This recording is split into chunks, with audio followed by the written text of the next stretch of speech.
Chapitre 9 L'exposition. La Toussaint est vite arrivée. On inaugure l'exposition La Roche-Guyon entre la guerre et la paix le vendredi soir à 18h. Monsieur Hugo est allé chercher Dominique et ses parents à la gare de Moulins. Ils sont allés directement à la mairie de La Roche-Guyon. Madame Rigaud, Pat, Fred et Jo les attendent. Les deux familles sont un peu nerveuses. Les mères viennent les saluer. Il y a aussi des professeurs de collège, des camarades de classe des enfants, des amis de Rigaud. On attend même le sous-préfet. Il y a un reporter du Pays Montois et un photographe. Il est en train de parler avec Pat.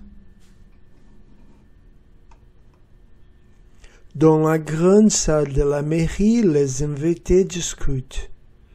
Un micro est installé. Le maire va faire un petit discours.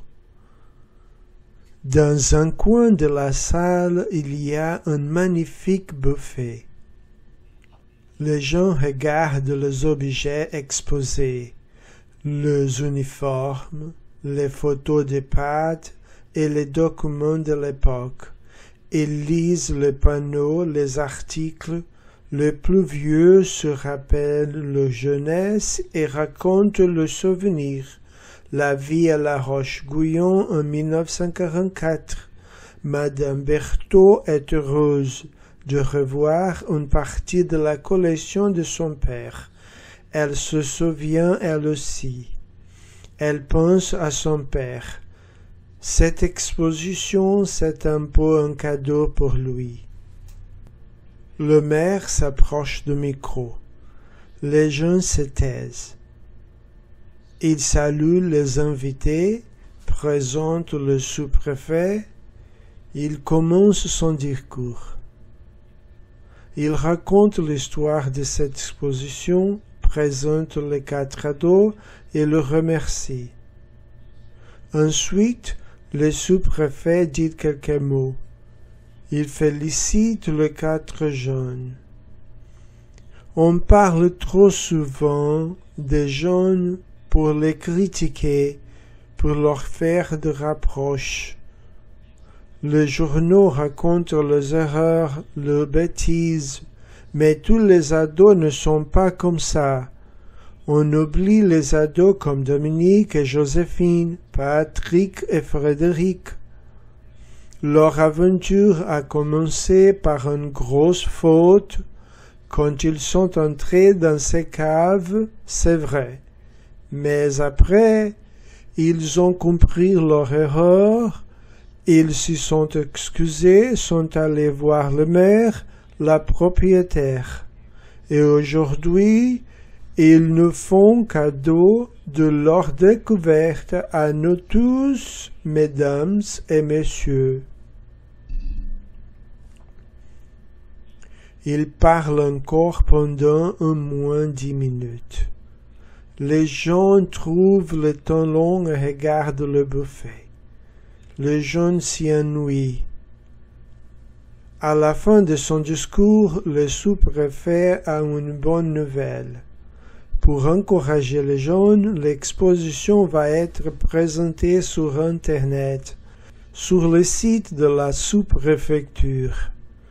Comme ça, tout le monde va pouvoir la découvrir et découvrir en même temps les 4 collégiens. À l'avenir, la sous-préfecture va présenter tous les projets intéressants sur son site.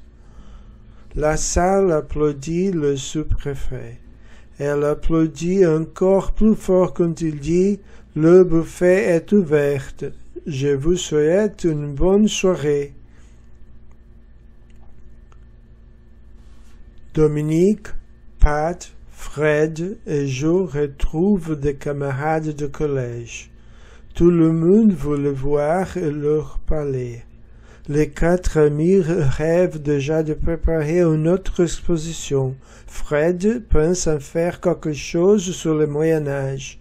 Pat propose aussitôt de photographier tous les châteaux forts de la région. Joe et Dominique souhaitent présenter les paysages choisis par les peintres. Par exemple, Claude Monet, Camille Corot. Là encore, Pat veut bien photographier les jardins de Giverny ou le vieux pont de Monte. Tout le monde a des idées. Dominique pense à un projet entre les élèves d'un collège, d'une cité de banlieue et d'autres collégiens. C'est intéressant de découvrir les différences et de montrer les points communs. Les parents de Dominique et Monsieur et Madame Rigaud bavardent. Ils sont heureux. Le père de Dominique n'est plus en chômage. Il propose aux Rigaud. Aux vacances de Noël ou à Pâques, nous pouvons recevoir Joséphine à la maison pour une semaine. Dominique en a tellement envie. Ça va lui faire plaisir, répond Madame Rigaud. Joséphine et Dominique sont de vraies copines. Regardez, ce soir elles ne se quittent plus, mais on peut lui demander. Monsieur Rigaud appelle Joséphine. Elle vient avec Dominique. Joe, les parents de Dominique t'invitent à passer une semaine chez eux. Qu'est-ce que tu en penses? Joséphine ne répond pas. Elle ne peut pas parler. Elle embrasse Dominique et ses parents. Un petit larme brille au coin de l'œil, mais elle sourit. Joe, les parents de Dominique t'invitent à passer une semaine chez eux. Qu'est-ce que tu en penses? Joséphine ne répond pas. Elle ne peut pas parler. Elle embrasse Dominique et ses parents. Une petite larme brille au coin de l'œil, mais elle sourit.